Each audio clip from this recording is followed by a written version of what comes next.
You are entering The Take Up, a place to gather when the film is over. I'm your host, Joshua Ray. I'm here with my co-host and the managing editor of thetakeup.com, Andrew Wyatt. Hey, Andrew. Hello. Today we are processing Spider-Man Into the Spider-Verse, our guest Elliott Collins pick for the first film in our new Black Film Canon program. First, we are now showing with some new films. After that, we'll be playing Matching the Multiverse. Finally, we've got one more thing. There's Kayla wrote a review. Kayla McCullough, former co-host of the Take Up podcast, our social media manager, and contributing reviewer to the takeup.com of Book Club, the next chapter. I liked the first Book Club. Mm-hmm. Does that surprise you? Not really. I do feel like a lot of it's like just like how comic book movies are starting to blend together, since we're going to be talking about a comic book movie, like ensemble comedies with older women are starting to blend together. So in my mind, this was mixed up with like 80 for Brady, which came out earlier this year. And they have some stars in common, so like that made it even worse. Like Jane Fonda and Lily Tomlin have a project coming out that is not Grace and Frankie. It's like the Grace and Frankiverse is too much right now. So you like the first one? So I'm hearing that maybe not like the second one. I didn't like the first one. I had a good time with the first one. Sorry, let me clarify, because these women just being horny, good fun. Good time. Candice Bergen, awesome. We love Candice Bergen's, right? Yeah, she hasn't had like maintained the same level of output as the other three women in the cast. I feel coming back. She's gone from like playing the mom in mainstream comedies to being an elder stateswoman of Hollywood. But anyway, so Candice Bergen, Mary Steenburgen, Jane Fonda, and Diane Keaton. They're a book club. They read 50 Shades of Grey and got horny. Now they're reading The Alchemist and they're ready to travel. I don't know. Whatever. The whole thing, I said on KMOV, it looks like an Olive Garden commercial. I stand by that. It is just engineered for moms. They're just playing versions of themselves. I saw this movie a few days ago. I kind of don't remember it, which it's kind of par for the course for me anyway. Do we feel like this is sort of like the Adam Sandler scam that like the directors or producers wanted to turn it, like just wanted to have a vacation to Italy and they decided to turn that into a movie? There's so much product placement in this for Italy. and like labels of Italian wines and like cheese. Gotta get paid. And I didn't watch all of the credits, sorry, but I'm very sure that like the Italian Ministry of Culture funded half of this thing.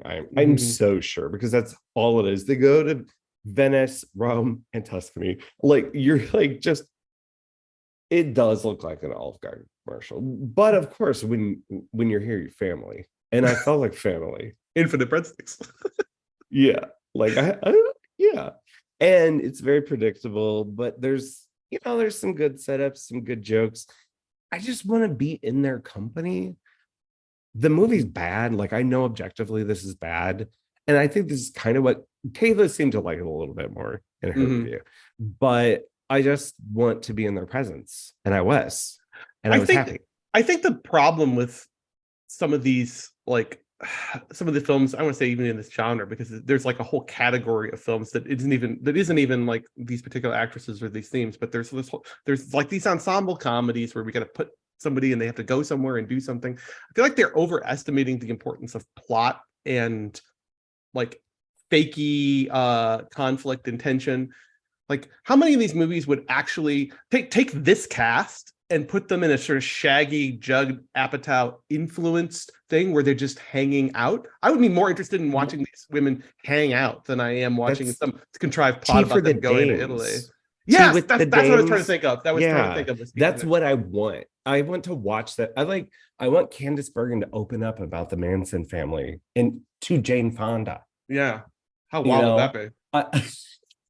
she'll never do it. She'll never do it. She'll never talk. Look it up, people.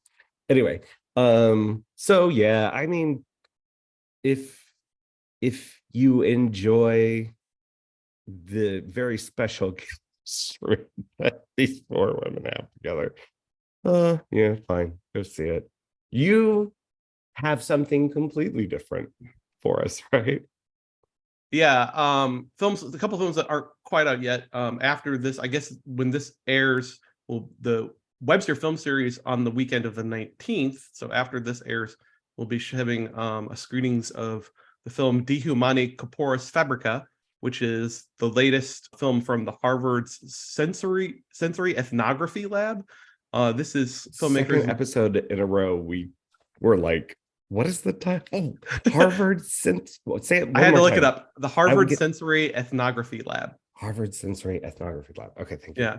So this is filmmakers Lucian Casting-Taylor and Verena Paravel, who you guys may be familiar with from Leviathan and Keniba. Casting-Taylor made a film before that called Sweetgrass that I really loved, about like independent sheep ranching in Montana. If you've seen their films, you know what you're in for in terms of like the kinds of films they make. These are very unconventional. They're documentaries. They're very unconventional. No narration, no explanation. Very much about, they're anthropologist filmmakers. Like they don't even view themselves as artists. They view themselves as scientists studying people and the human condition. So this latest film was shot over several years, actually, in several public hospitals in Paris. And it's mostly a movie about just sort of immersing you, like a lot of their movies are about immersion. This is probably the closest to Leviathan of their previous films that I filmed in terms of like what it's doing. It's setting you down into the world of these hospitals, some of which are like some of the best hospitals in Paris, and letting you just sort of see. A lot of it is about the human body. So we get to see, I will provide a content warning here, there's a lot of sort of gruesome surgery in this film. If you're not comfortable watching that, take that as your advisory to maybe sit this one out. If you can watch a cesarean section happen in real time in front of you from a sort of fixed camera in an operating room, then you'll be okay. If not, maybe think about it. There's a cesarean section, there's a prostate surgery, there's some like brain surgery while a guy is conscious.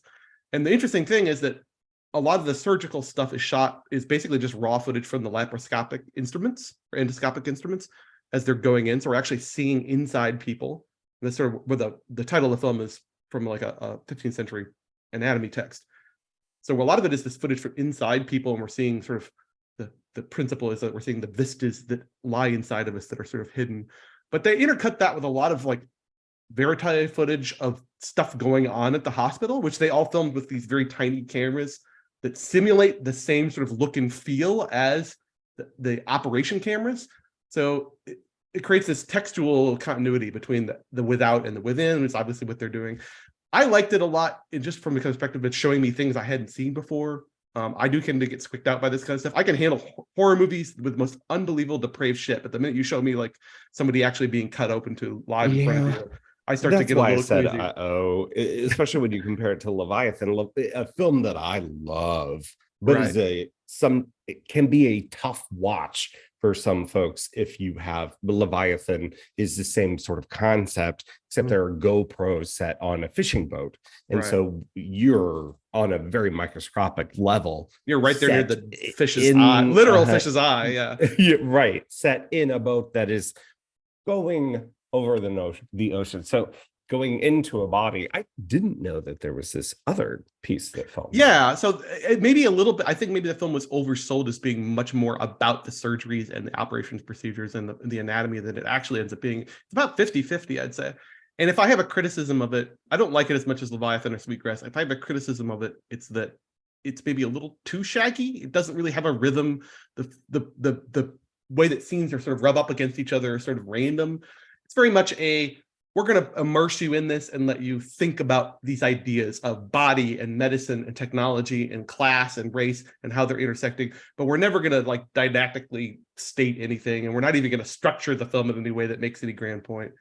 It's a very interesting film. And so like all the stuff that comes out of the ethnography lab, even if you don't vibe with what they're doing exactly, it's always very interesting. So I do recommend it. It's coming to Webster the 19th, 20th, and 21st. So that's Friday through Sunday this coming weekend. And then you have something else completely different, The Startling Girl. Yeah, Laurel Parmet's directorial or feature debut, I believe. This is a film that was a big hit at Sundance this year, I believe, and it's coming here to St. Louis in a couple weeks. I think the weekend after this one. It's finally opening here. It's a film starring the great Eliza Scanlon, who you will know if you've seen Sharp Objects, as this sort of teenage girl in an evangelical community in sort of rural Kentucky, and her sort of navigating this very right-wing, very conservative culture, very obsessed with like sexual politics and sexual purity. And she starts to develop feelings for and then enter into a relationship with a youth pastor, the 20-something youth pastor at her church. And of course, all the predictable stuff that comes from that. In one sense, this is a very Sundance-y movie. Like it's exactly what it sounds like. It's an indie drama about the sort of community, and it sort of immersed in itself, and nothing really happens narratively that's super surprising. But I think that's partly by design, because it's about a teenage girl, right? Like, and we all do stupid things when we're teenagers. And I really appreciated that Scanlon is great in it, as she is in a lot of things. And so much of this film is about being lashed. What Parmet does is really ingenious. She also, I believe, co-wrote it, is that she lashes us directly to this girl's perspective. There isn't a scene of the movie that Scanlon's not in. So it's not, there are a lot of other movies I can imagine about this story that do it a different way and give us a wider view of what's going on. But this is about being embedded in this culture and about how a teenage girl might make mistakes and learn the hard way how to navigate this world. Part of what's interesting about the story is that she starts pushing back. Like a lot of sort of teenage sexual exploitation victims would just sort of, the narratively we might expect that they would just sort of crumble, and she has enough agency that she starts pushing back against this man who's abusing her. She wouldn't call it abuse, obviously, but it's clearly like an adult who's manipulating a teenager for his own ends.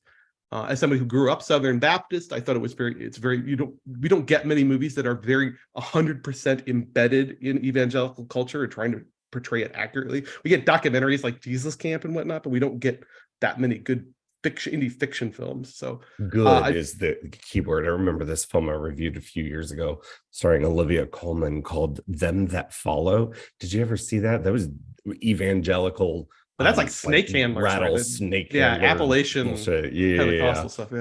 This is maybe a little bit more mainstream. I get the impression that it is sort of indie evangelical. It's not like big Southern Baptist convention. This is like a rural community with its own very scary in their own ways. Very scary, much more sexually conservative in some ways than some other evangelical sects, more open in others. So a lot of the plot hinges on the fact that Jem, Alessa Scanlon's character, is sort of the lead in their praise dance troupe. And so again, if you're not part of the evangelical community or rural America, so rural or conservative Southern America, you may not even be familiar with praise dance, but there's this whole weird in the Catholic Church, they would have called it liturgical dance, but there's this whole weird religious dance movement inside evangelical Christianity in America that I don't think a lot of people are aware of. So it's just kind of cool to see that depicted. It's briefly depicted in Deborah Gannick's film Leave No Trace, but this more centers it plot wise, and so you get to see these girls in these like long shirts, long skirts, trying to pull off these elaborate dance routines that are all done to hymns. It's very cool to see it depicted. I do recommend it. It's a good film. Great sort of like character awaken. It is coming of age film in the traditional sense. It's about a girl sort of coming into her own and realizing who she is and what she wants out of life, and becoming aware of how all the adults around her parents, her pastor, her lover / abuser, are all manipulating her in different ways, and her trying to sort of see some agency. So very cool. And I always like seeing Eliza Scanlon and stuff. Yeah, she's great. Well, shall we move on to our main course? A lot of spider people. A lot of spiders. Anyway, we've got Elliott Collins, the Movie Files channel on YouTube. Friend of ours, colleague of ours, coming on to talk about Spider-Man Into the Spider-Verse. I couldn't think of Spider-Man Into the Spider-Verse. The first episode in our new program covering the new Black film canon. My name's Miles Morales. Hey, kid. You're like me. How? I knew my day would come around this time. I know it's complicated. Just had to give my soul and free my mind. You want to know what happened to you? I can teach you to be Spider-Man. This is a new series for us. The last series that we did was called Sister Kristen. I did get to say it one more time. Thanks. We talked about Kristen Stewart films directed by female filmmakers. And now we're moving on to, this was Andrew's idea. It's the new Black film canon. It was when Oscar So White was happening. What was that? 2017. Slate and NPR teamed up to create a list of 50 films that they called the new Black film canon. And these are films that were more accessible, meaning to actually watch. I wouldn't call all of the films accessible films. Something like Tuki Buki I would not immediately recommend to just anyone. It was a great movie though. But recently they've refreshed the list, added 25 more spots. And I would say that it's pretty recent heavy. Well, I think that's the point of a new canon, right? Like when people talk about a new canon or a new classics, they're not generally talking about golden era films. They're talking about like new Hollywood in post, and maybe even more 21st century in post. Well, and I think that speaks to also the amount of work that Black filmmakers are doing now as compared to for sure in the mainstream before. So anyway, this is all lead up that we have a guest. We have Elliott Collins of Movie Files YouTube channel. This is like slumming. This is like slumming for him to come down to our piddly little podcast from his like 20,000 viewers or something. No, this is an honor, a privilege. I'm here to be with you both to talk about the film that we'll be discussing today and all the different topics we'll be covering. I'm very honored to be here, so I appreciate you all inviting me today. That's so kind. Thank you. That's so kind. Well, we're honored to have you. We flirted with other ideas. Maybe Sister Kristen, you're like, I'm not really a fan of her. Like, I like her all right, but don't bring me on for her. And then that ended up being like a Twilight symposium for Anna Cleary. But anyway, so yes, now you're here and you have chosen Spider-Man Into the Spider-Verse. Yeah, it was like kind of reticent of picking it though. You were like, I don't, is that too recent? Like, yeah, I didn't know if you guys wanted to go, as we just discussed, more modern, because the list was great. There were some films that I've seen on there that are some of my top favorite films of all time, some films that I've been wanting to watch for the longest. But it was just one of those coincidences where, you know, as we're recording this, we're less than a couple weeks out from the Spider-Man Across the Spider-Verse coming out. And I just figured, you know, it was due for a rewatch. I was looking forward to talking to it with a people that I, you know, respect you guys' opinion about film. So just kind of all came together that I thought, I was like, this is the perfect film to discuss as leading up to the sequel, which I'm hoping is as good, if not better than the original. I don't know. There's going to be a lot to talk about with Into the Spider-Verse, but I'm going to tell you right now, I'm going to call it Across the Spider-Verse and mean Into the Spider-Verse several times. A lot of crossing and intos, and it's just confusing subtitles. It's clear that the third one's going to be Beyond, right? But yes, it is. It's coming out next year. Yeah, that's got to be marketing team is just. It's the Planet of the Apes. Cylinders. It's the Planet of the Apes rule. Yep. Into, Across, Beyond. Yeah. Beneath the Spider-Verse. Beneath. Beneath, because Beyond the Spider-Verse, my brain doesn't comprehend that far. We only live have action. so many Spider-Verses. We're going live action in the third one, probably. To the real world. I hope not, because I was thinking I know about it'll take that. all the charm away. Yeah. So let's just get into it. One of the things that it resists doing, and it has a lot of these very in-jokey meta moments that are maybe a little bit too cute for me, but I also laugh at because they're really well done. They're the most well done versions of that. The resistance from dipping into a live action, like just cutaway, is keen to understanding what's special about this film and that it is so concerned with the art of animation and what animation is capable of. There's a there's a meta like awareness of Spider-Man, But for me, this film, and someone who's not like a huge Spider-Man person, is about actual animation. And I'm looking at the textures of the film and the fact that like something that's out of focus is actually just like overlay misprint. That's how they do focus in this movie. And that to me just gets my mind spinning in so many directions. But anyway, we'll get to it. Elliot, I went back and watched your original review, and you came out of the theater like effusive about this thing. Yeah. I think you said like you had 2 minor reservations, but you were like, whatever, it's a 5 out of 5. Yeah. Andrew, you're kind of like the same, right? Yeah, this is one of those films that I like. I think it was in my top 10 films for that year. And you know me, like that, a mainstream blockbuster, let alone an animated one, doesn't usually end up in my top 10 of the year. But this is an extraordinary. I feel this film is kind of miraculous. I can't believe it got made out of Sony computer animation of all places, you know. Right. But what do you mean by that? Well, no, I don't mean that in a backhanded way. I mean, we can talk again. I'm kind of going off on a tangent already here, but there's really something really special going on in animation, feature animation right now, but not in the places you would think. If you look at, I'd say the 2 most interesting studios right now, and this is not how I would have answered it 10 years ago, are Sony and DreamWorks in terms of doing visually interesting animation. Somehow, like Pixar, Disney feature, Illumination, those guys have all sort of fallen into in-house style ruts, right? And aren't really doing anything that's formally interesting. And I don't just want to talk about. I do want to talk about this film as a story and a superhero movie and its place in the new black canon. But I do think, like, to me, the thing that lights my brain fireworks on is just how formally amazing, like you're saying, Josh, how formally amazing it is. This is a top 10 film for me. This might be like top 3 superhero movies of all time for me. Oh, like up there with probably up there with Unbreakable and original Richard Donner Superman.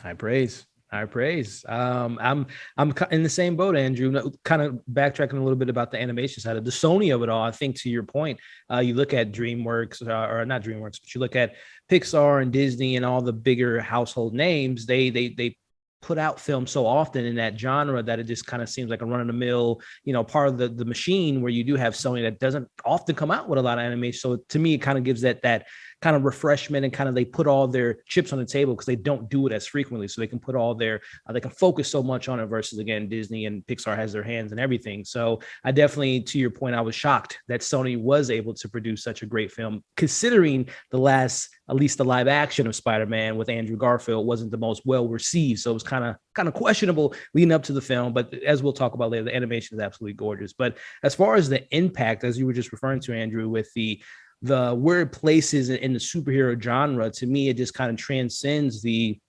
run-of-the-mill typical story. It has a message. It has flavor. It has a heartbeat. It has soul. It has just so much going on for it, on top of the beautiful animation. So it is definitely, going back to Andrew with the top tier type of superhero movies, it's definitely in my top 5 of all time as well, because it was just, I remember seeing it in theaters, being so impacted. It still holds up for me. And it was a moment for me. And for, I think, culturally speaking, it was a moment as well, just being able to see Miles Morales in this type of light for the first time on the big screen, whether it is live action or in this form animation. It was just something that I will always remember, and I definitely cherish. And it's high on my list as well, to say the least. It's interesting you bring up Miles, because I wonder, for the average like non-comic reader, somebody who maybe isn't immersed in the comics, isn't immersed in the larger Marvel media empire, even setting the MCU proper aside, which is its own behemoth. I wonder how many people before they walked into this movie had even heard of Miles. I would say, I see Josh. I think not a lot of people, to be honest with you, because it was prior to that. This is his first kind of big screen adaptation, because there were, if you did, the comics, obviously, before 2018, I believe he was involved in the big Spider-Man video game that was out for PlayStation 4 during that time, but he was like a side character. And eventually, after the movie came out, they gave his own kind of spin-off. Yeah. So I think he was maybe in a Spider-Man cartoon as an accessory character at some point. Exactly. From, supporting daily kind of Saturday morning cartoon. Yeah. But was never on the level of, like, again, household name as a, especially as a Peter Parker would be. So definitely this was his introduction to the world, I would say. And my memory is the original trailers played that up. That like the first teaser trailer for Spider-Verse was seeing Spider-Man do a bunch of stuff, and then sort of the stinger is that he pulls it up, and this little that's not my Peter Parker. Afro-Latino kid, like that was supposed to be like for maybe the general non-hardcore comic fans, that was sort of like, wait, what? There's a black Spider-Man? It's not a white guy from Queen? Let's talk about that, because I think in its initial release, or the run-up to its release, this seemed like a risky move. One, because the aforementioned Andrew Garfield Spider-Man, there were two, right? Yeah, the Amazing Spider-Man, they 1 and 2. did make a second one, right? It was not great. Okay, right. I mean, I think they were financially successful. They were, but their cultural cachet, very little, none. And the MCU just sort of relaunched with Tom Holland, and that seemed to do really well. So this film was in development for a while, and with Miles Morales at the center. And I am the perfect test case for not knowing anything. And in fact, rewatching this and being a little bit smarter with the Marvel stuff now than I was when I originally saw this, because I'm being forced to see those things now. So how closely do all of these stories hew to the comic books or the older stories? I mean, the origins of Miles is pretty spot on. And as far as like his version of Spider-Man, he was someone, the film kind of takes its own liberties where his version, his universe Spider-Man, he lives. It's not another multiverse Spider-Man that teaches him and mentors him as we get with the film. So they take some creative liberties, but for the most part, as even with the Marvel Cinematic Universe, they give you the foundation of what the comic gives you, but then they allow the creators to kind of put their own spin and their own kind of story to a character that is fairly, I don't want to say fairly new, but it's not as, Miles Morales doesn't have the same, publication as far as history as a Peter Parker. So they allowed them to kind of have some flexibility with that, but it is pretty similar to the comics of the character. Yeah. And it's worth pointing out, Josh, if you're not immersed in the comics, that my recollection, and Elliott probably has a better grasp on this than me, you might correct me, but my recollection is that Miles started out, I think it was the early 2000s, as a character for Ultimate Spider-Man, which is always kind of like the weirder, edgier spin-off version of the Marvel Universe. It sort of ran in parallel to the main Marvel Universe, so it gave rise to like Ultimate X-Men, Ultimate Captain America, etc., Ultimate Avengers. And they introduced Miles as sort of the replacement. Either my recollection was that Peter didn't die, but he like hung up his suit or something, and Miles took over in that time. And that was like his first appearance. And comics nerds being comics nerds, of course, even if he wasn't even happening in like mainline Marvel continuity, and there were still people who were angry about it. Oh my God, it's not Peter anymore. Oh my God. God forbid that it not be Peter, and God forbid that it be a black kid. Like that just set the usual suspects all pissy about it. But even in the comics, like they didn't allow Miles, at least initially, to like take over 100% as the new Spider-Man. He was always kind of alternate universe. He's still a specialized, which is, as you say, like sidelined, which is again, which is again why Spider-Verse is such a cool film, because they kind of take the Miles continuity as the default continuity in this film, except that you're seeing it from his perspective, from his universe. Right. So like that, and then itself makes the film kind of special because we're treating the Miles continuity as the quote unquote correct one. Yeah. And then the style of the film itself is informed by comics, but it's also informed by a lot of street art and a lot of black street art and anime. And yeah, sure, anime, especially in the action. This is a sidelined narrative, or a like marginalized Spider-Man narrative. That's how you get the barriers off of being, owing something to either the comic books or to the form or to the story. One of the things that I love in this film is the structure of it, because the conceit is that you actually see Miles Morales at the beginning of his origin story, seeing the climax of another Spider-Man story, right? Yep. And then the whole thing is that he gets to take that journey. I mean, they literally say, well, we're going to have to figure it out the way he figured it out, and gets to take this. But the ownership is his. And the style of the film feels very his too. So youthful, and what was the word you used? I love the word you used, Elliot. Flavorful, and yeah, It has personality, right? I mean, it's the Yeah. animation, it's the soundtrack, it's everything, it's all the aspects. It's the little, I mean, even the production design, little details about this sort of alternate universe version of Brooklyn are sort of fascinating. And we can talk a little bit about Miles as a character in specifically. Well, I guess we should, but because let's go ahead and do that. Let's start with the actual film instead of like throwing out here. I love this. I love this. we should focus, or this is just going to be a lot of back and forth, flinging spider webs. So I was interested about I wouldn't say I was surprised, maybe a little bit taken aback to see this film appear on the new Black Canon list from Slate and Apparel, because I didn't, as a white 40-something comics nerd, I didn't think of it immediately. Didn't come to mind as a black film the way that we would think about Buck and Preacher, or Get Out, or Superfly or something. Yeah, I think so for me. And it's just going back into kind of the themes of the story about everyone can be a Spider-Man. Everyone can be the hero of their own story, but also see themselves in the suit, which is a big thing, is big advocate of inclusion.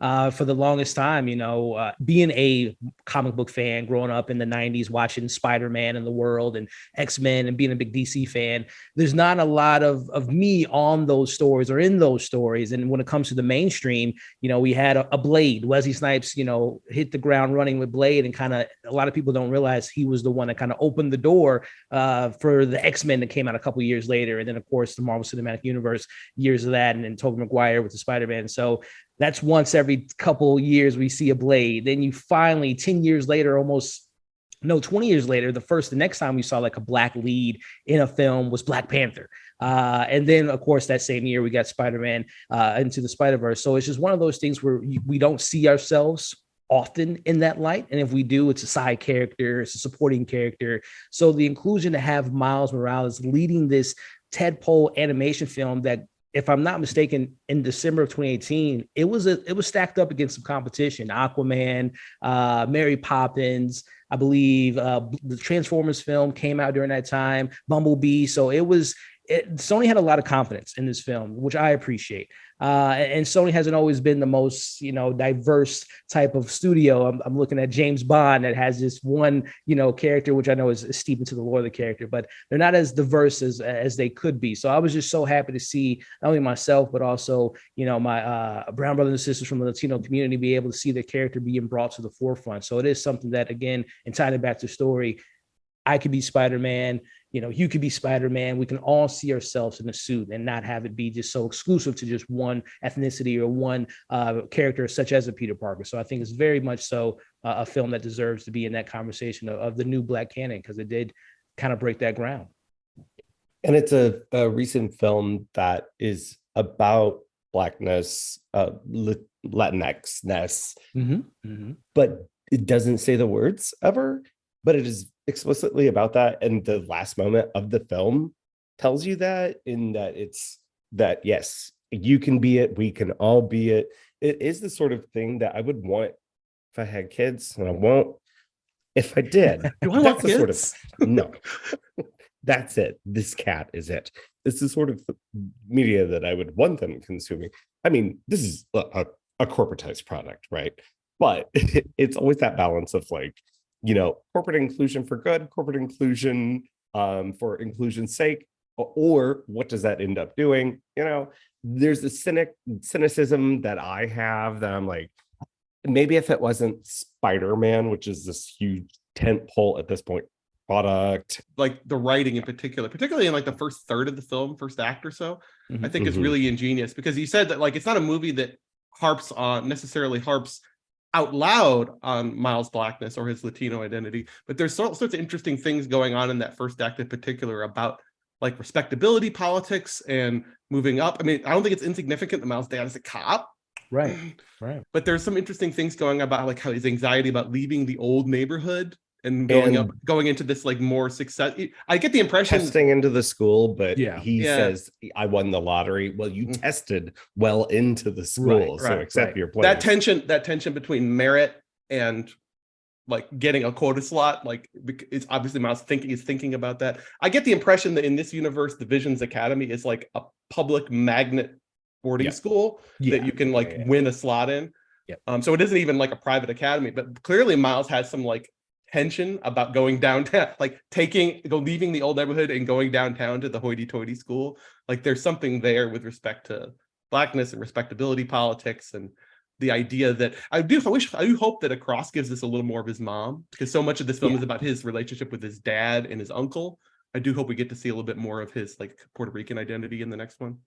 Which from the trailers, it looks like that one of the first clips they showed was him and his mom on the roof and her giving him kind of a motherly moment. So that is something I hope that they explore more. But kind of going back to just kind of the flavor of it all, you know, when he's interacting with his mom, she's Puerto Rican, she's speaking, you know, her language to her native language to him. And then again, which they don't subtitle, which I think is cool. Exactly, which I love. It's just like, it's just part of it. It's just everyday life. And the fact that it is, you know, from the Black films of tropiness of it all, father and son, mom's not involved, or 99% of the time the dad's not involved in his life, but we have a structured home with a loving family and a loving home that he has support from. There's tension between him and his dad, as we mentioned, with him probably being a police officer, but also because his dad is kind of being a little hard on him to kind of get him in this position to not be his uncle and turn up like Aaron on the streets, or not knowing where Aaron is or whatnot. So there are some subtle cues of just kind of the Black story that's integrated within the narrative, but it's not just like fed spoon to the audience or being pushed in our face. It's just part of the story. It's part of his life. We're integrating it. They don't shine too much light on it, but it's enough subtext there to kind of relate to it. So I just love how the film does incorporate not only his, and again, I hope we get more of his mom, his Puerto Rican side, but then also just the importance of the male figure in his life, and that he does have a father. He does have an uncle that he relies on. He has Black men that he can kind of look up to and take different things from and shape his own narrative. So I really did enjoy how they kind of placed that element into the film, because again, in Black cinema and Hollywood cinema, it could be very tropey. Aaron could have been in prison when we first met him, or his dad could have come out of jail, or all those different things. But I like the way they handled that kind of narrative within this film.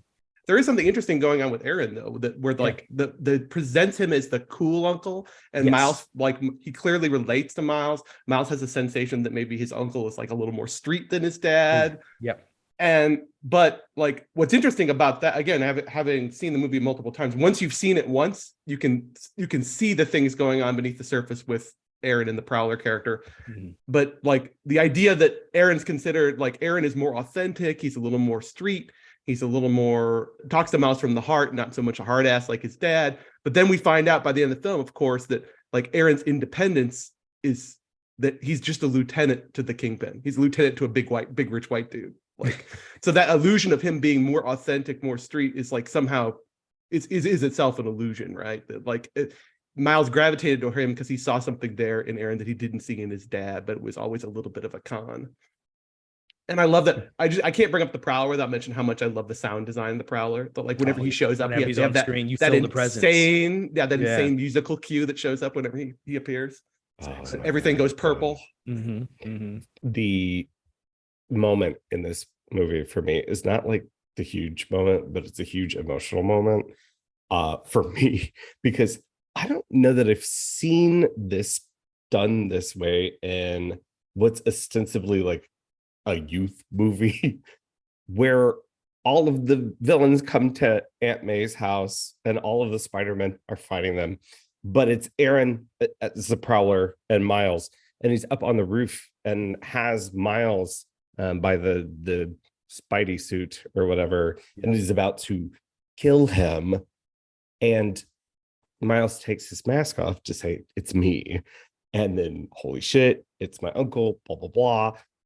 And he takes his mask, Aaron takes his mask and puts it back down. Yeah. Because that's the only way he's going to be able to do it. Brutal. And then there's intervention. And that to me is one of the wilder things that I've seen in any of these films. That is a beat that I would not expect, because how incredibly dark is like your father figure. Yeah. Shakespearean. It really is. I mean, that's kind of a it feels like something out of perhaps. Hannibal or something, right? Like the idea Right. that I have to cover their face or I can't kill them. Damn, that's Yeah. dark for a Yeah, Spider-Man it's movie. very dark. And of course, dude intervenes and shoots him. But yeah. It's so funny you bring that up, Josh, because and this is the beauty of these conversations. I looked at that scene actually kind of a little bit differently, especially rewatching not too long ago. I thought he put the mask back on Miles to protect his identity because he knew the Kingpin was just, right around the corner. If he saw who Miles is, not only does he know who he is, he'll know Kingpin has all the power. I can hurt your mom, I hurt your dad, your sister. So I felt that was like a protection moment for Aaron before he knew that potentially Kingpin was going to take him out. Full person and a glass half empty. I was like, cover his face. I gotta cover your face like you. Yeah, no, I took it as I'm protecting you because I don't want my boss to find out who you are. Yeah, regardless of how you look at it, it's an impactful moment for both of those characters. Yeah, but that's what this film is filled with. Just it's layered little morsels, and the way it's all packed in together. Like sometimes I feel sort of overwhelmed in the experience that it sort of flings me out of it. The movie moves fast. It moves fast, like cut the cut, like a comic, just like a comic. Fast, like but it does a lot of it does a lot of these things. Even these beats that we're talking about, like it has to be so efficient because it is packing so much into it. In rewatching it, I was amazed at how much story you actually get of every spider person. Like not just rewind and then flashback scene, which is really cute the way they do it too. Yes. But the way that those parallel stories are held and continued throughout the film, it's a crazy balancing act because you're talking about like 5 parallel narratives going at the same time. And it's so easy to lose people, not only in the story, but lose the emotional through line throughout that. And yet, somehow, this movie's under 2 hours long. Yes, you can do it, Hollywood. You can do it. That is funny. I looked at that runtime and I was like, we used to be a real country. Efficient. Get your story in and out of 2 hours. No, it is an amazement how much they were able to, again, from whether you're a comic fan or a non-comic fan, how they were able to give you just enough so you can understand their origins. And also to your point, Josh, as far as that reintroducing us to new versions, Spider-Gwen, Spider-Pig, Spider-Noir, it could have got tiring to see that kind of origin over again, but it was so fresh and so unique because each of their stories was, number one, visually different from the previous one, and they were altered just enough that it was just as interesting as the previous one. But the through line is they all suffered something. They've all lost something, which goes back to the Aaron death. Every Spider-Man loses an Uncle Ben, and this was his Uncle Ben ever since Aaron, dying. So I love that they are able to play on the tropes of Spider-Man, that they all have to, with great power comes great responsibility, but they also have had this tragedy of losing someone close to them, and it propels them to become the hero that they end up coming, besides, doing the reverse and becoming a villain or whatnot. So I love how it's similar in their origins, but they're also visually different. And they have different moderations or modifying their stories that it's just fresh enough that every time we saw it, it was just like, that is so cool and so original. And it's also about like respecting this goes to the runtime, which you're talking about, Josh, is that it respects the audience's time and intelligence, and that how quickly it goes through these. It starts right at the beginning, right? It starts with the sort of the canonical Peter story, right? Which I think, again, Josh, it sounds like it's supposed to be kind of the Tobey Maguire universe, but maybe not.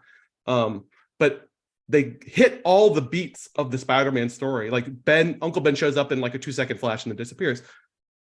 It respects the fact that like you say, Spider-Man is a corporate product at this point, and everybody in the world from Baltimore to Manila to Saudi Arabia knows who the frick Spider-Man is and knows his story. So the movie doesn't get bogged down with a 30-minute origin story. It respects our time, and it can hit those same beats when it goes to the different iterations of Spider-Man across the universe. It reminds me a lot of, you say you're a DC guy, it reminds me a lot of All-Star, that first beautiful panel in All-Star Superman, where we get the entire Superman origin story in 6 frames and then it's done. We don't, and because the writers respect you, that you know who frickin' Superman is, and you know the story of the Kents and the Meteor and Krypton. This feels the same way. Like, we don't need to show the entire getting the powers, getting the Ben origin story all over again.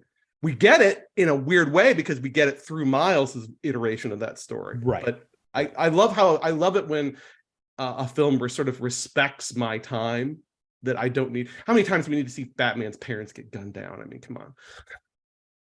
I like 20, it when I like it when a 25, film respects my many. time, I just want to see those pearls hit the street again.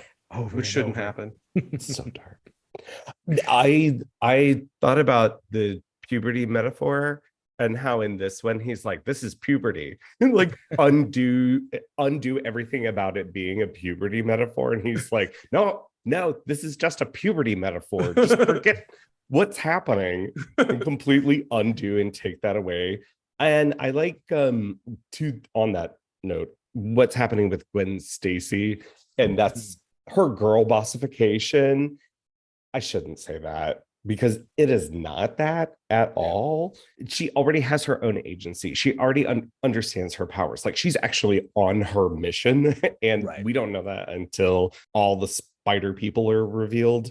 But their meet cute with the shoulder, the hay shoulder.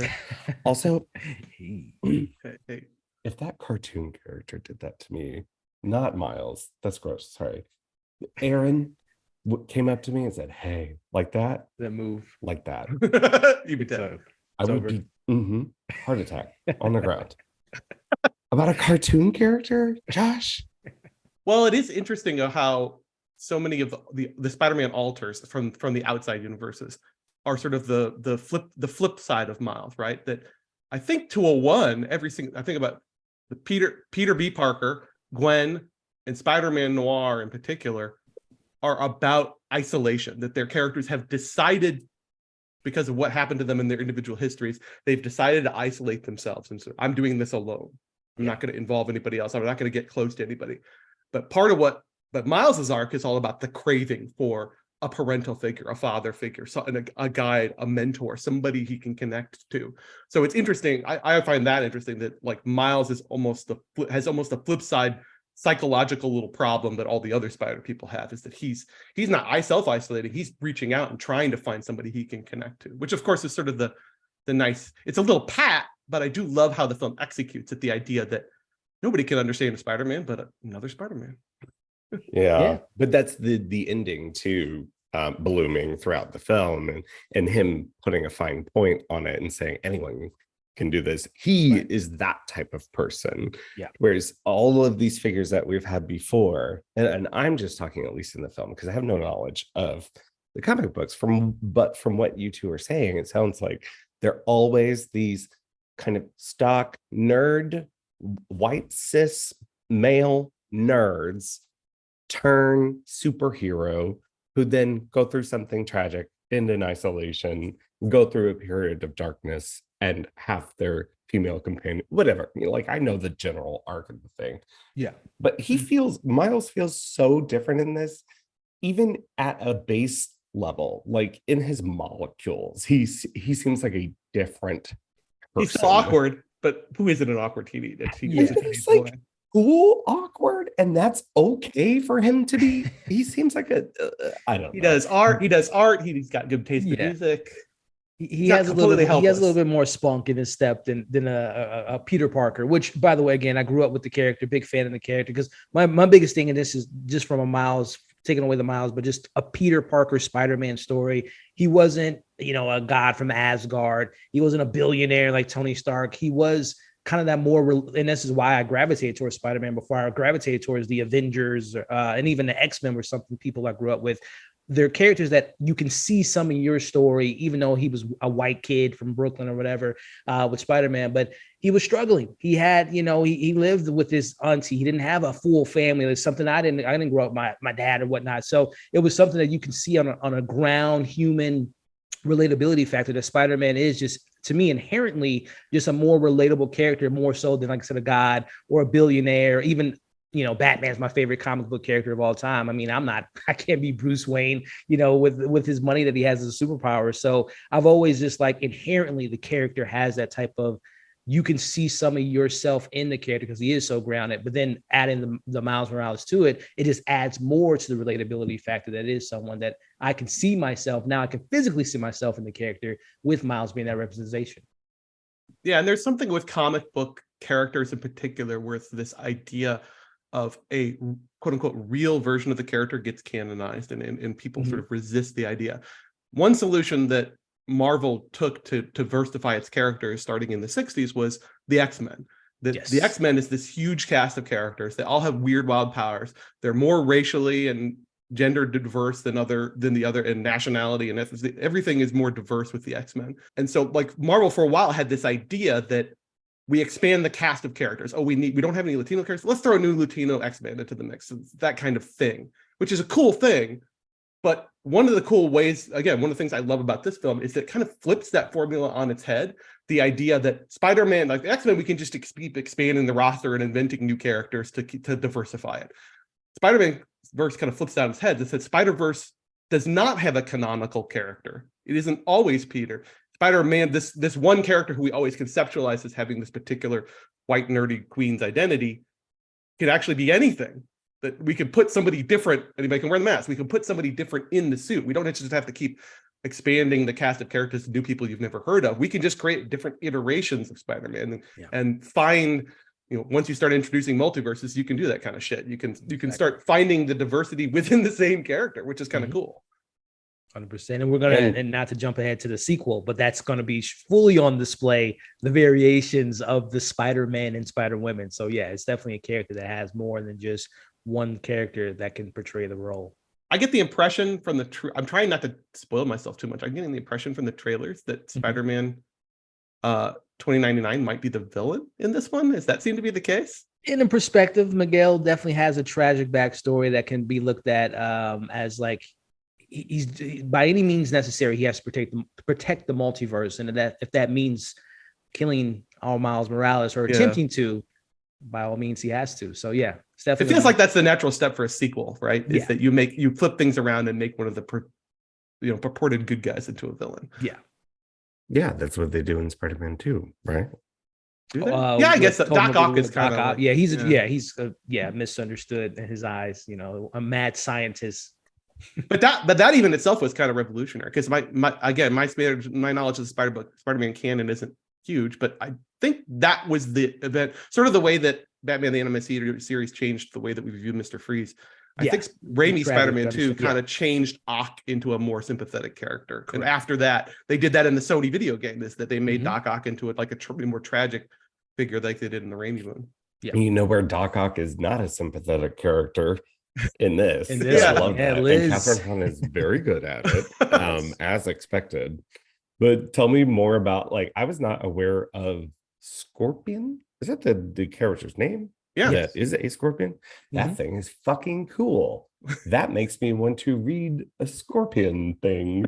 He's like just outside. He's like second tier Sinister Six. Like he isn't allowed. Right. He isn't typically part of the Green Goblins of the world. Yeah, he's kind of He is a cool, and to your point, Josh, I mean, I was so disappointed. I can't think of the actor's name, but I know he has a great filmography. He was great in Better Call Saul, but he was the MCU's version of Scorpion that I don't know where he's at this point in time, but he's out there. All those movies. Yeah. I don't remember this. Yeah, he's Homecoming, Spider-Man Homecoming. He was the guy on the boat, and he got shot away, and that he was in the post-credit scene with Michael Keaton. So he's still out there, Josh. We just I don't know why they haven't brought his maybe he'll be in Spider-Man 4. We'll see. But Scorpion is a Scorpion spinoff. I want to see that particular design and everything on a big screen. Yeah. Look, all I am is I just know what I like. But I'm also a Scorpio, so maybe that's it. Was it Michael Mando from Yes, thank you. Yeah, because he's from Better Call Saul. He's a great actor. He's a great actor. Yeah, Nacho from exactly. Oh, gotcha. Marvel has dropped the ball with him and Donald Glover as Aaron in their live action version of him. They just let him just sit out there and on the bench. It's just like, what are you doing, Marvel and Sony? I'm really fucked up with all this. See, that's the thing about this Spider-Man Into the Spider-Verse is that, like, it was sort of a correction that came in from behind. They were just sort of lurking and working and doing their due diligence in the background while Sony proper was sort of fucking things up. But then they came in, and I don't think anyone expected this to rise above all of that. But look, and win an Oscar. I mean, win an Oscar for best animated feature. But I mean, if you look at the list that's informing this series, you're mentioning it in the same breath as Tukibuki, as Within Our Gates with Oscar Michaud. You're talking about things like Killer Sheep and, like bona fide fucking stone cold classics. This one seemed to sort of instantly take that status, without having to be so tied into, even though it has all of this tied into the MCU or the comic book lore. Like, I am someone who is divorced from all that and like can enter it and sort of understand what's going on. I'm just looking at the form of the thing. I'm just trying to talk about the film as it stands. Mm-hmm. This one, it seems to connect everyone. You're connecting the cinephiles and fans. I looked at my letterbox. I was like, does anyone hate this fucking movie? Nobody I don't know. does. How many one person I want. How many other animated films are in that list? I'm trying to remember. Or None. In Slate's list. Is this the only one? And yeah, that's the other thing I wanted to talk about is the history of Black animation too, and in particular, the history of Black animation in like mainstream Hollywood. I mean, maybe I'm gonna sound ignorant. How many Black or Afro-Latino characters can you think of that lead a mainstream Hollywood film, let alone as Spider-Man? Right. Well, it's Disney. The only thing I can think of, like Princess and the Frog. They've been a big deal. Frog, and we had Pixar with Soul in 2020, and Kanto a couple years ago. Very recent things, yeah.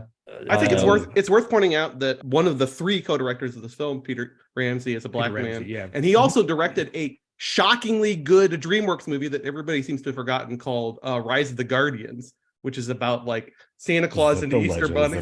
Yeah. No. It's the one about like Santa Claus and the Easter Bunny and the Tooth Fairy like become like this superhero team. It's freaking great, and it's one of those like visually gorgeous DreamWorks pictures. I don't think people think of this movie justly so for how visually dazzling it is and how cool Miles is and the story, but it's worth mentioning that like there is a Black co-director on this film who actually has directed other features. He also made a cool Netflix series recently called Lost Ollie. Yeah, Lost Ollie was on my radar. I haven't caught up with it yet. I forgot he did this. This Rise of the Guardians existed. What is the owl thing that I'm thinking of? You're thinking of that Zack terrible Zack Snyder Legends of Ga'Hoole. Legends of His epic tales of owls. Giving money to, like, what are we doing out here? Fucking owls. Anyway, it's a book. It's like a YA book series. I think. All right. Yeah. Well, good on them. You guys kind of hit on it as far as Catherine Hahn in the world, but just the voice cast just really comes together for me too. Exactly. I think voice acting gets definitely underrated and not appreciated in the larger market, but I think the voice cast really comes together, man. Not only from Shamik Moore, but Jake Johnson, who I've been a fan of since New Girl and stuff like that. But Mahershala Ali, as you mentioned, with Aaron, and Brian Tyree Henry, to me, just doesn't miss. Shout out to his agent.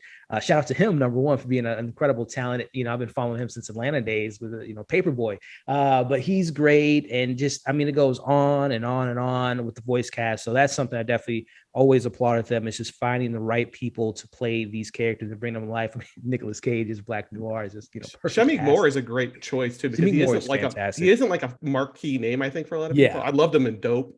I thought that was going to be his ascension into stardom, but I'm looking at his filmography. He doesn't have a ton of stuff, so like that even he is a bit of a gamble, I think, for them. But he embodies Miles so well. Exactly. Well, what's interesting and what's happening here is that they are using a ton of stars, right? A ton of names, but they're really well cast and they're really great actors too. And this is the thing that's plagued animation. One of the things I think has plagued animation for the past 20-30 years is the need to cast stars, but not just casting stars, but casting stars without any thought for how they're going to fit into the story. Right. So just like Lily Tomlin as Aunt May, like that. That's perfect. It's pitch perfect. It's perfect, and she's really good at it too. Yeah, good. Haley Steinfeld, but I hear their voices, and they all have very recognizable voices. I don't think about them. Right, it doesn't take you out of the movie. Exactly. Yeah, I do not think about them.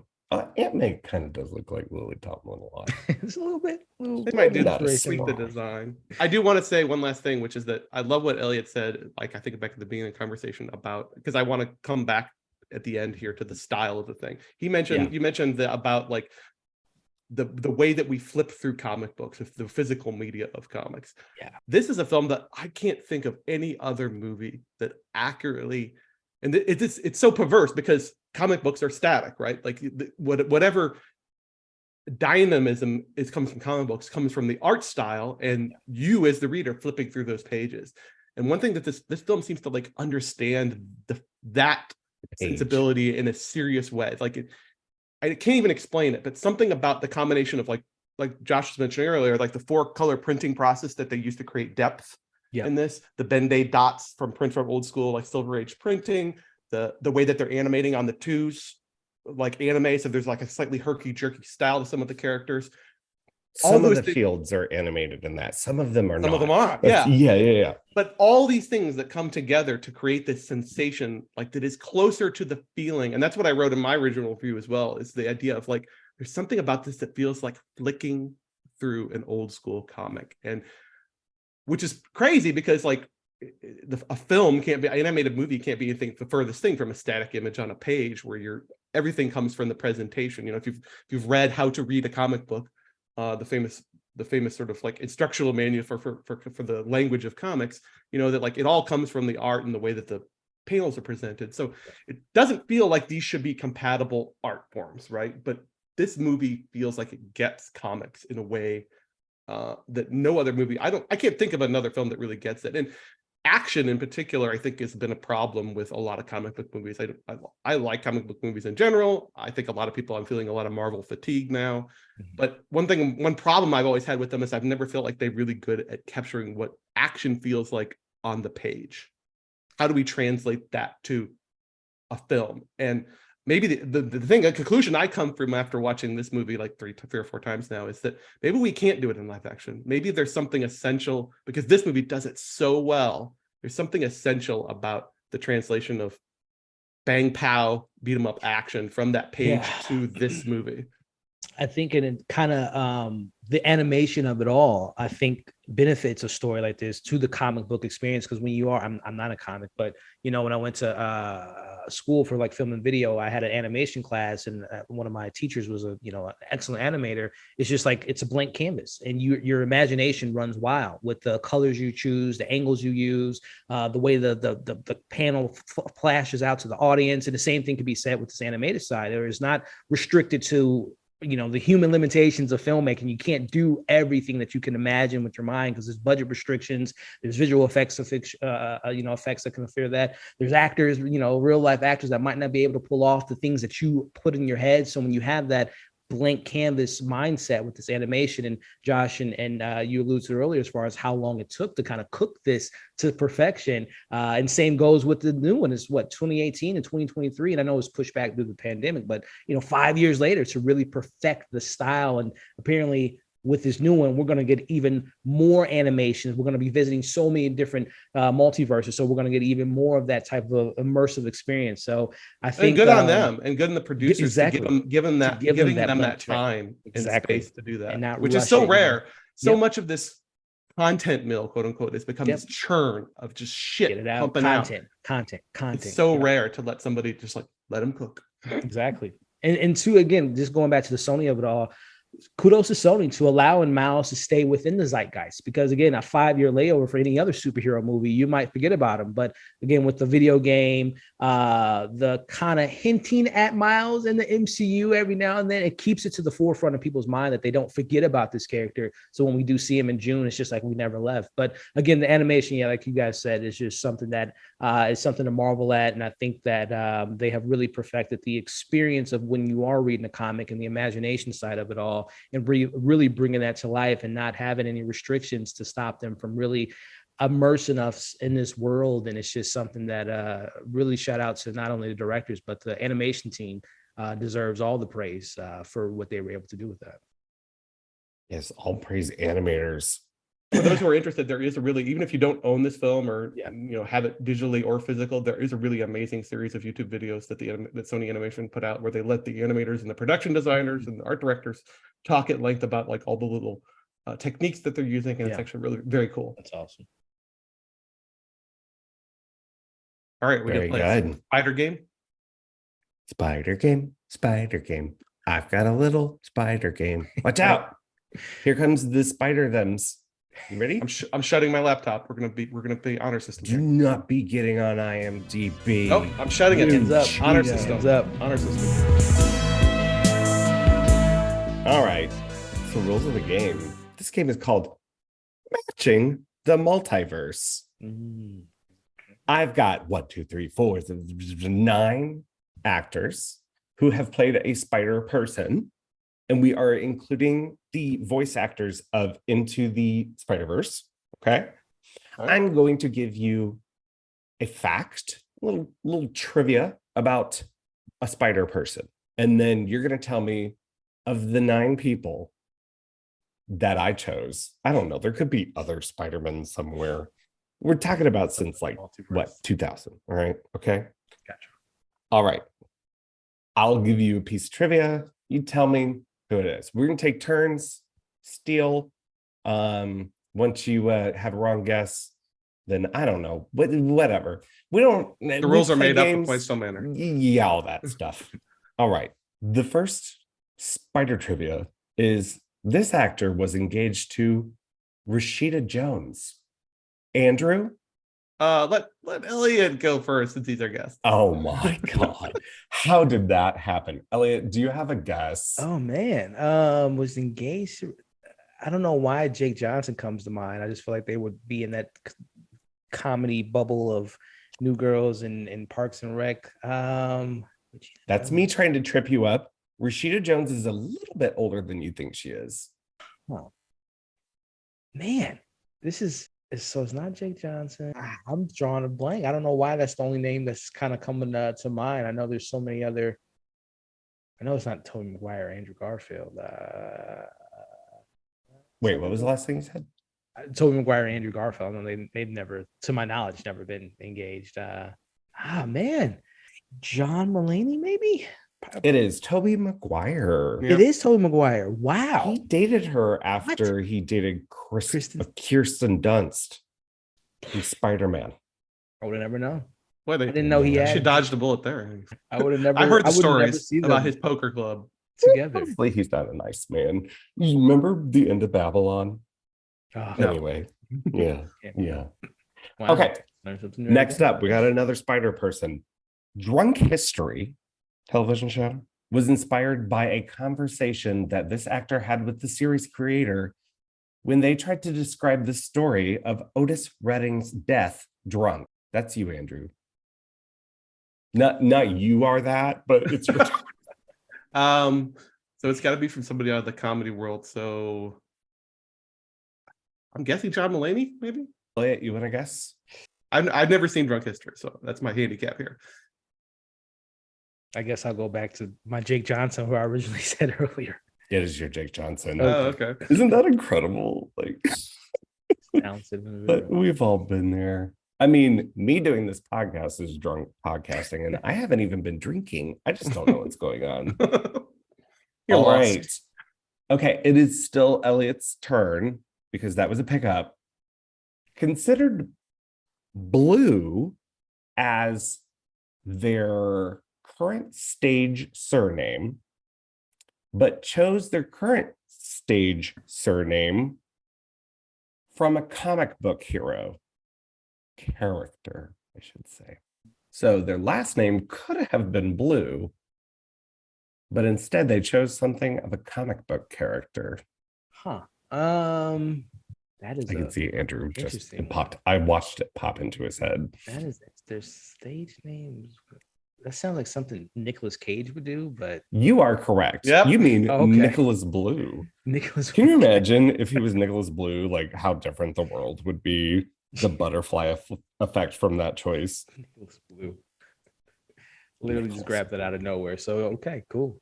I'll take it. And it's Luke Cage, right? Like he picked Luke Cage's Luke Cage, yeah. last name. That's where he Yeah. chose his last last name name. and Took off the Coppola. Hmm. All right. This spider person, back to Andrew, owns a French bulldog named Petunia. This is not. I am not up on celebrity dog culture, so this is. I have no idea. Who would own a French bulldog? And remember, this is matching, so people Yeah. who you've named have been taken off the board. Right.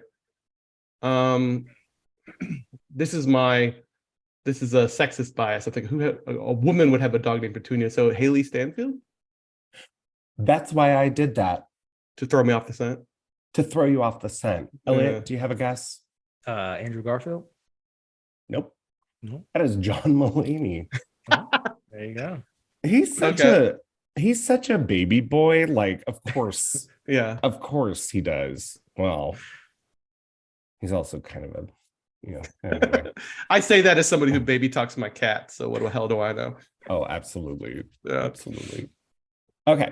Elliott's next. Let's see. This actor won a Tony Award for their performance in Angels in America.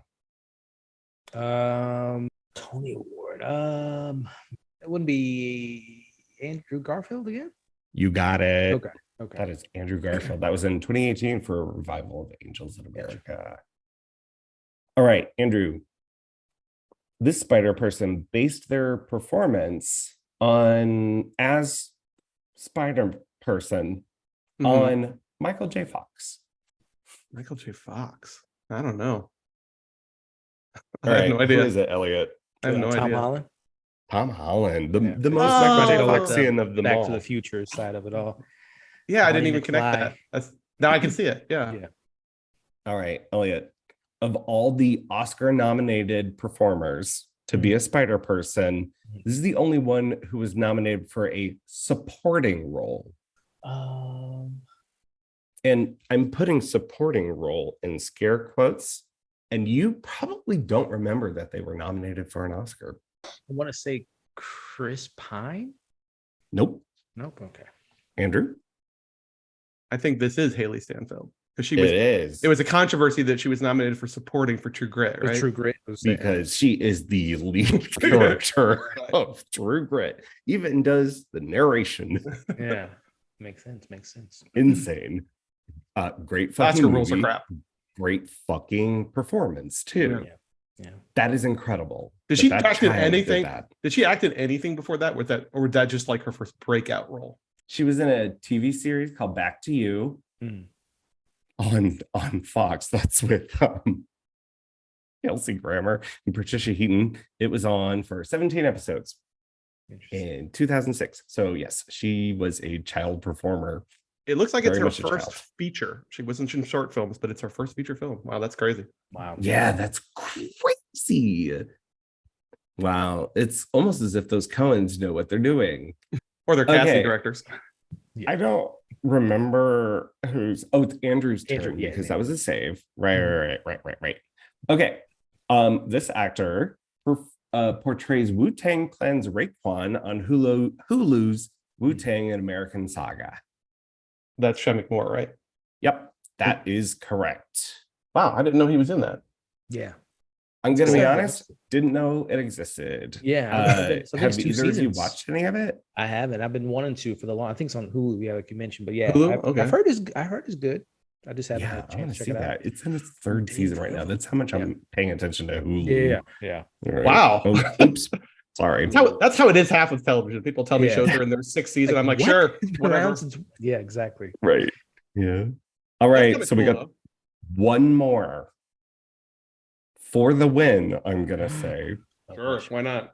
This actor auditioned for the role of Jake Sully in Avatar, but lost it and said it's the worst audition they've ever done. Did I say Andrew Garfield? Did we already do Andrew Garfield? Yeah, we already Yes. We did, yeah. Boy. I guess we still haven't said. I'll just throw my Chris Pine hat out there again. You are correct. Wow. Hey, so wait a minute. They picked Can you imagine? Sam Worthington over Worthington? Chris I know. Pine. But like Sam Worthington is an avatar of a human being. So it makes sense. It makes sense. I guess I'm in the minority here. I think that like he's a good pick for that role. For that That's what I'm role, saying. I guess. Yeah. Yeah, That's what I'm saying. maybe Chris Pine. If he had Chris I Pine would have had guess. too much star power by the end. Yeah, You wouldn't have been you're able to right. contain him. That's true. That's funny. Instead, The now he's Dungeons and now he's Dragons movie. now That he's was a running good around playing the movie. lute. Yeah. That was fun. Okay. Thank you both so much for playing, what did I call it? Matching the Multiverse. Awesome. Spider-Man, baby. Every episode we round out and we talk about one thing that we've been enjoying from the previous episode, and then we drop our socials so people can find us. I'll do mine first. I just got back from New York City and I went to Lincoln Center. Film at Lincoln Center had a retrospective of Pitchapong Weerasethakul's films and showed all of his feature films and most of his short films, and with him in attendance doing Q&A. Oh, wow. And 10 films that he didn't direct that he just chose to show. Yeah, I love that series that Lincoln Center's been doing lately, where they let directors come in and pick a curriculum. That's been great. So that included Cassavetes' Opening Night, Jacques Tourneur's I Walked with a Zombie on a beautiful 35mm print. Let me tell you, this was like fucking heaven for me.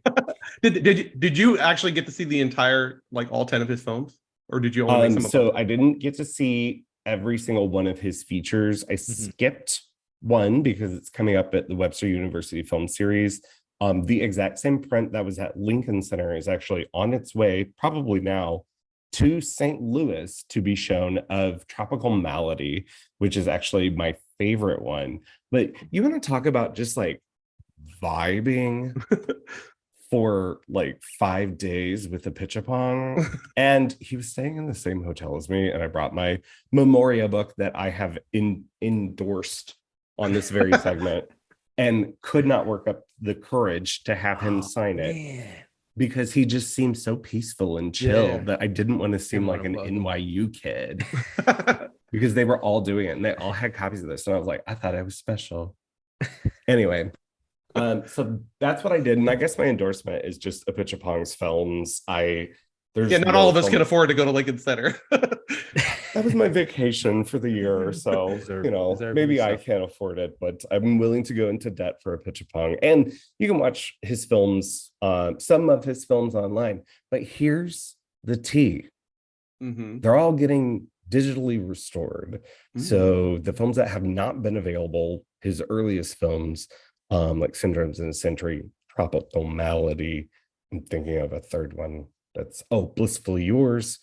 Those are getting new restorations. So or physical releases, or just like a movie or something. Oh, I know. Oh, I know. Box set incoming, maybe. The early films of Pitchapong. Yeah, probably. That would be nice. So anyway, yeah, go watch his movies. I need to revisit some of his early stuff because I didn't really become an acolyte until Uncle Boonmee. Like I was a little mid on his films before that. Like Tropical Malady. Ratings. Tropical Malady, I'm not a fan of, so maybe I need to revisit it at Webster and like learn to love it. I don't know how you could like Uncle Boonmee and not like Tropical Malady. Again, my tastes have changed, so maybe I'll visit and I'll fall head over heels for it. That happens sometimes with directors, right? Like you learn to like them. Oh, definitely happens sometimes. I'm Joshua Ray. Find my reviews on the Take Up. That's the take-up.com and KMIV, and I don't know, RFT soon, stuff like that. All right, Elliott. Yeah. Did you think of one more thing? I'll go a movie, and this is just not out of the blue. I was so hyped from the trailer and excited for it. It's my most anticipated film of the year.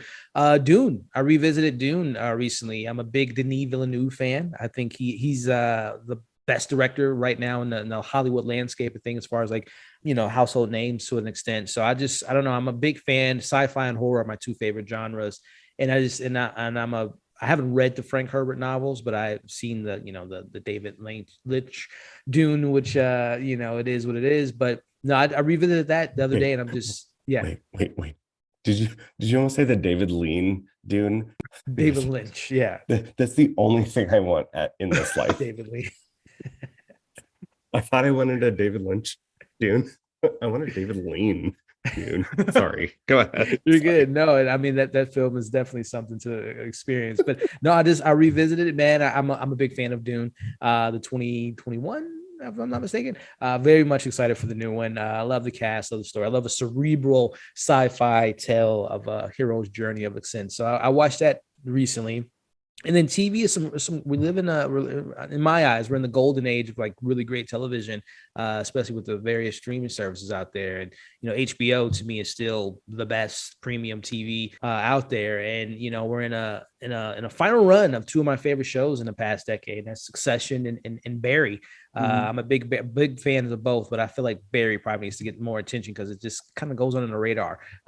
Big fan of that show. The things that Bill Hader is doing as a director in that show is nothing short of phenomenal. It's almost like the way I look at Jason Bateman now is the same way I kind of look at Bill Hader, where because I was a big Ozark fan, I just never knew that was in Jason Bateman to be able to bring that character and also his direction to the forefront. But I'm a big fan of Barry. We're on a final stretch. We have after tonight, as we're recording this, we have 2 episodes left of a fantastic show that started off as like a dark comedy. It has transformed to like this dark story of tragedy with these characters. It's gone like full Twin Peaks. Coda of Twin Peaks: The Return in its final stretch. It's nuts. The last 2 episodes with a time jump out of nowhere. Josh. Is this real? Is this fake?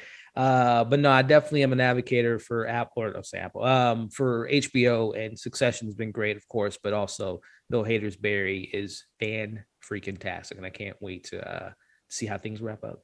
And I'm so glad they're going out on a high too. Like they're ending it. They're not going to let it run out to 7 freaking seasons or something. Exactly. But guys, how many more episodes of Succession do we have? 3, including tonight. 10. I can't. I need. Okay, that's fine. I think I can do it. Are you caught up with Succession? Are you? Yeah. That's like back to old school TV watching ways for me. I'm like looking at the clock at 7:50 watching it.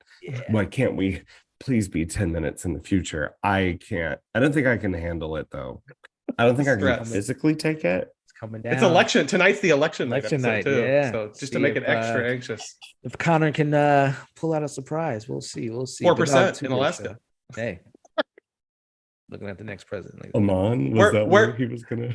Yeah. Where can people find you online, Elliott? Yes. Well, first off, Josh and Andrew, thank you for having me on. Such a good time to talk about an amazing film, and I really appreciate you all having me on your platform to talk about this amazing film. So thank you for having me. But as far as where you all can find me on the interwebs, I do have a YouTube channel called Movie Files, where I try to talk about movies that I'm excited for, hopefully movies that people are excited for, whether that's movie reviews or discussions like we're doing today on streams, and TV shows. I'm a big TV fan. I try to keep up with as many shows that again interest me, whether it's HBO, Netflix, so on and so forth. So definitely check me out on YouTube at Movie Files, and then trying to build a brand of a sort. So you can find me on Instagram at Movie Files. You can find me on Twitter at Movie Files. I have some beef with TikTok. I had a channel I was building for a while, and they just out of nowhere banned my channel for no reason. So I'm starting from ground zero on TikTok. So you guys can find me there with kind of short form content. But again, Andrew and Josh, I thank you for having me on today. Thank you. Thank you. Such a pleasure. Please come back. All right, Andrew, round us out. What you been doing? Well, in keeping with like Disney corporate product, I guess, I'll do the opposite of the Film at Lincoln Center series and say I spent last weekend when I was horribly sick devouring Respawn's new game Jedi Survivor, which is the latest Star Wars game. And it is freaking great. If you're not a video game person, if you're just a Star Wars person, it might actually be good enough to like dip your toe into some video gaming. It has a very easy story mode if you just want to go through it in about 20-30 hours and sample the storyline. If you've played Jedi, the previous game, Jedi Fallen Order, I think it's a definite improvement on it in almost every way. Just everything that Respawn did good in the first one, they've improved on this one. Incredible just as a gameplay, it's got incredible stuff, incredible traversal mechanics, incredible Jedi power stuff. It doesn't do the stupid Metroid thing where they knock you out and take all your powers at the beginning of the game, so they reset they don't do reset the sequel. You start out with all the stuff you had from the last game, which is kind of cool. Wow. But just as a story, I'm sort of in the Star Wars. I'm a Star Wars fan way back who is now exhausted with Star Wars and kind of done with it. So like when I watch it, when I watch something or do something or play something or read something Star Wars related, I'm very selective about it. Yeah. Like I haven't seen any of the Disney stuff except for Andor, just to put it in perspective. Oh, wow. No, I watched the first season of Mandalorian and the Mandalorian and just didn't care.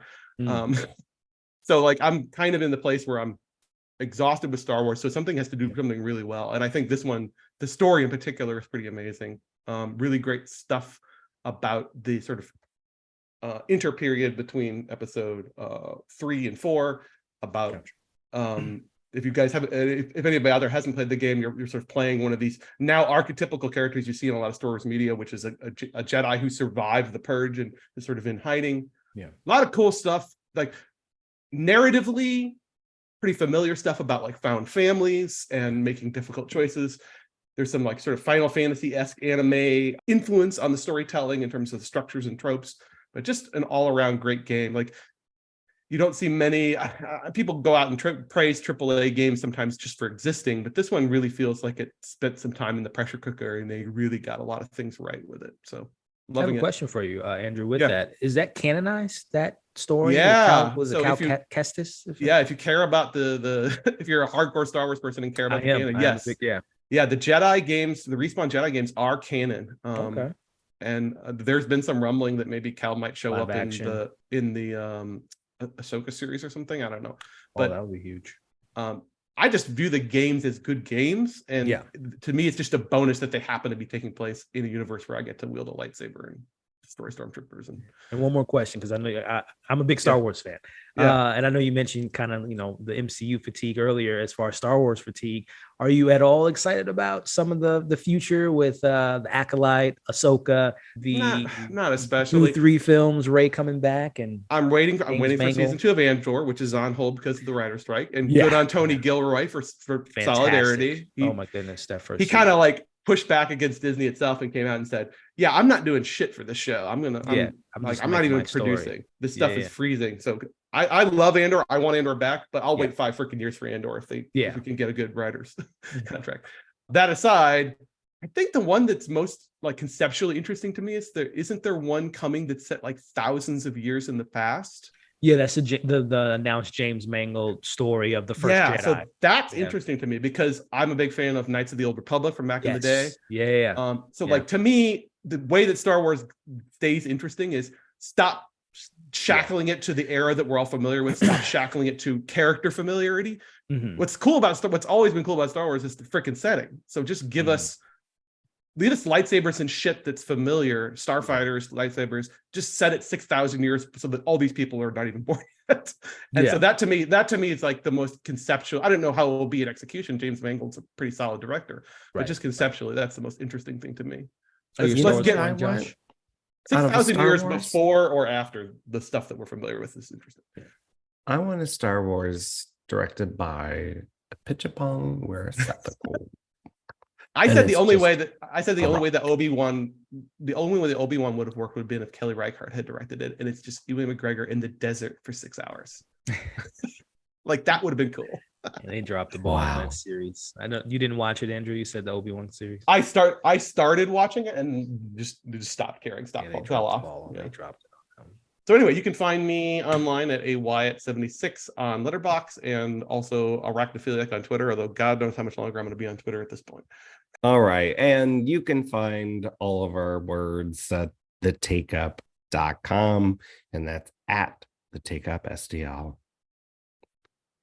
All right. That was our first episode in the New Black Film Canon. I want to thank you one more time, Elliott, for coming on. It's the Movie Files YouTube channel at Movie Files everywhere. And so we've got another episode. It's my pick. It's not only an entrant to this canon, it's a new entrant on the Sight and Sound Top 100. That's The Watermelon Woman by Cheryl Dunye.